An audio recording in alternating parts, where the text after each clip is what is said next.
only, and crown. We are so grateful for God's grace and for our military. We want to wish a happy birthday to the U.S. Marine Corps. They are celebrating 242 years of service. We're out here on the plaza with a cake-cutting ceremony. Here to do the honors, Colonel Ivan Monclova. Come over here, Colonel. Thank you so much. Thank you so much. Thanks for having us this morning. What are the Marines? What does it mean to you? So, we've had 242 years of making Marines and sending them back into society as better citizens and winning the nation's battles. We're a better country for it. Thank you. Thank you very much. Let's Appreciate cut it. the cake. It's All right. not your normal cake cutting. All right. All right, what is the... So the first piece, we cut 3 pieces. The first piece goes to the guest of honor, which is going to be you today, if you don't mind, being our guest of honor. You're not worthy. You're serving our country. You're definitely worthy. And then the second piece goes to... Second piece goes That's a to big the piece. second piece goes to the oldest Marine, to which today is myself, born in April 5th, 1971. And then I'll pass the last piece to Corporal Not here, who was born on June 22nd in 1997. Wow, Hey, 1997. Yeah, a little young. Great. Now, where are you from? Are you Mike? Do we have a microphone on you? Come over here. Come over here. Where are you from? I'm from Luray, Virginia, a small town, 5,000 Thank you so population. much. Going here, 10 million. It's a big change, but it's an amazing experience. You just made a big commitment to our country, and we appreciate that. What made you do it? The pride. Also, my entire family's military, but no one went to the Marines. So I wanted to be the first. Oh, wonderful. Also the Marines. We want to thank you. We also want to so thank much. Carlos's Bakery for this amazing cake. Can we take a bite? detail on this? You want me to And do it the goes honor? without saying, Please do, thank you please all do. for all that you do for Thank our you, gentlemen. great land. Thank you very much. God Steve? bless you. Steve, we're going to bring you cake. All right, good enough. Thank you very much, Ainsley and Todd. Meanwhile, Bo Bergdahl is now a free man despite pleading guilty to desertion, but now he could be a rich man too. Should he be paid for the discuss? Good morning, ladies and gentlemen. So it looks as if the Army's going to decide whether or not Bo Bergdahl would get the $150,000 special compensation for being a captive soldier and then back pay, totaling $300,000. Can I see the hands of anybody who thinks this is a good idea, that he would get $300,000? Can I see the hands of those who think this is a bad idea? All right, let's start with you. Carl, why? Well, I mean, as you know, as an administration official now, I'm going to defer this to the DOD and let them take the course on it. But I think it might send a bad message that a lot of people are obviously pretty upset about it. But I will defer to the DOD. I'm sure they'll do the right thing on this. All right, right next to you is Jason, former Green Beret. What do you think? We've got plenty of heroes, and we can announce them, we can celebrate them. There was a lot of questionable circumstances here, and frankly, those of us who served in harm's way, I mean, Joey up front, Sean, these guys I know, and Carl yourself, there's plenty of people to celebrate. Let's slow down, go back and find out exactly what happened before we start awarding people for things that are questionable, and this is a very questionable circumstance. You just mentioned Joey in the front row. Joey lost both of his legs. He's a former Marine Corps bomb technician. What do you think about Bo Bergdahl getting a $300,000 payday? We have to juxtaposition this to, that's a big word, isn't it? It is a bit. I'm surprised that you can handle that for a Marine. It's a Marine Corps birthday. Listen, no, but to be serious for 1 minute. A year ago, we had dozens of soldiers, I believe it was in California, being asked to pay back a signing bonus that was rightfully theirs because their recruiter made a clerical error. Right? Mortgaging their home to pay this back. Took an act of Congress to let them off the hook. And now you fast forward a year, and because of this bureaucracy for the sake of bureaucracy, doing what is technically right, not what is morally right, Bo Bergdahl may get $300,000 as a signing bonus for joining the Taliban. This doesn't make sense at all. All right, next to you is Sean Parnell, former Army Ranger. You're rolling your eyes. Yeah, I think this is wrong on a multitude of different levels. But I'll just break it down. Like when you're in combat, surrounded by death and destruction every day, at some point, after a certain amount of time, you give up hope that you're ever even going to come home. The small glimmer of hope that you cling to the whole time is that the man or woman in the foxhole next to you won't desert you. And Bergdahl betrayed that sacred trust. And this verdict, with no jail time, betrayed that sacred trust as well. And if we give him $300,000 in back pay, I just wonder, a terrible precedent has already been set. I just wonder what precedent it will set even more. I mean, it's a terrible thing to reward somebody who voluntarily left his post to join the Taliban. You know, there are stories that perhaps as many as 6 Americans lost their lives looking for him. What kind of a payday do they get?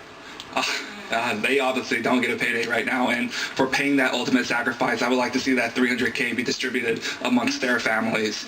And regardless of what happens with Bergdahl, I just wanted to acknowledge the United States military and the men and women who put their lives on the line to go search for him. And I think that speaks absolutely volumes about the type of military and the character of the men and women in our military. That's who America is, and that's what we represent. So I'm hoping to see justice in forms of this $300K being distributed amongst those families. Well, apparently, Katie Horgan here in the front row, the Army's got to decide what to do. You were in the Marine Corps. Now you're Vice President of Operations at Self-Made. What do you think about this potential $300,000 payday for Bo Bergdahl? I mean, I echo everything that everyone said here. He obviously deserted. He admitted to it. He put other people's lives at risk. I think it's ridiculous that they're even considering giving this to him. I like your suggestion. If they were to pay out any money, it should be to the families of people that were affected by going to search for him. Even if they did offer it to him, hey, he's gotten a great deal so far. He's gotten his freedom, and if I were him, I would just say no thank you and walk away and try to preserve an ounce of self-respect. In the back row, we've got Kathy Barnett. She's a veteran. She was in the Air Force for 3 months and then switched over to the Army.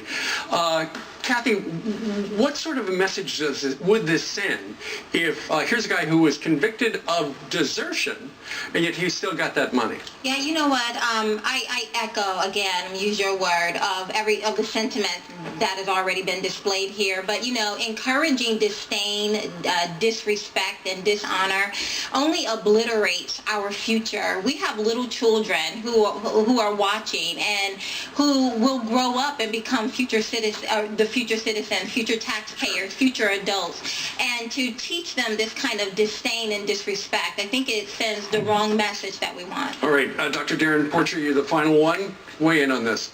As a prior Army officer, I always preach to the soldiers under my command that a chain is as strong as its weakest link.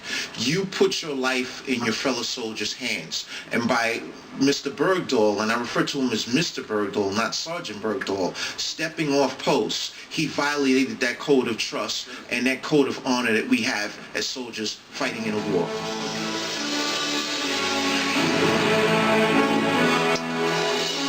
Tomorrow is officially Veterans Day, but today it is for federal holiday purposes being observed, and we've got a great veterans panel right now joining us. Show of hands, how many of you think that players in the NFL should be kneeling during the national anthem? Oh, okay, in the front, Caleb's going like that. Who thinks, show of hands, patriotism should be political? All right, Caleb, let's start with you. You were a player with Detroit for a while, so you've got a unique point of view because you're also a veteran. Yeah, I think first and foremost, I want to say, what makes America beautiful is that we can voice dissent without the fear of retaliation. And it's that conversation that propels America forward when we're actually willing to engage in a dialogue and have a conversation. I do think that one of the most patriotic things that we can do in 2017 is simply listen. Now, with that being said, and with the NFL protests, we have to ask, what is the actual goal here? There has been a conversation that has been started between players in the NFL, and that's great. And now I think this protest is just kind of rendered ineffective. We should shift fire, and if you still want to continue to protest and raise awareness about the inequalities, police brutality, or systematic injustices that we're experiencing in America, let's shift fire. Down at this end, Joey, what do you think? Well, I've got a unique perspective. I became Twitter famous, tweeting to Colin Kaepernick that I would stand with enough pride for both of us, and subsequently became good friends with Nate Boyer and actually talked to Colin. And I've been very outspoken on this issue. In the last few months, I've spent time in NFL locker rooms with a group of vets where we've been invited. And I've gained some perspective from them. I think at the end of the day, I don't want to make players stand. I want them to feel what I feel, so they'll want to stand. Okay. And that's where I end with it. Dr. Porcher in the back row, Caleb was talking a little bit about how maybe it's not as effective today as it was in the very beginning. You were also a police officer. How do you feel about this? I was a police officer, and I'm a former Army, and I'm an Army veteran. I have an issue with the players not standing, and in connection with your statement about the politicalization of this, I think Donald Trump did an excellent job. He did politicize an aspect of patriotism, but I thought that it was very necessary when he spoke of the players that weren't standing for the flag. Yeah, you know what? Only Democrats can distinguish between disrespect and honor while disrespecting the very symbol of honor, the American flag. For the rest of America, we see the lunacy in that the American flag is a symbol of pride, honor, and the sacrifice of so many who rushed in behind that. Absolutely. Carl Higbee, back row. So this is something where, all of us here fought very hard for people's right to do this. And we don't argue with their right. It's perfectly legal to poke yourself in the eye as well.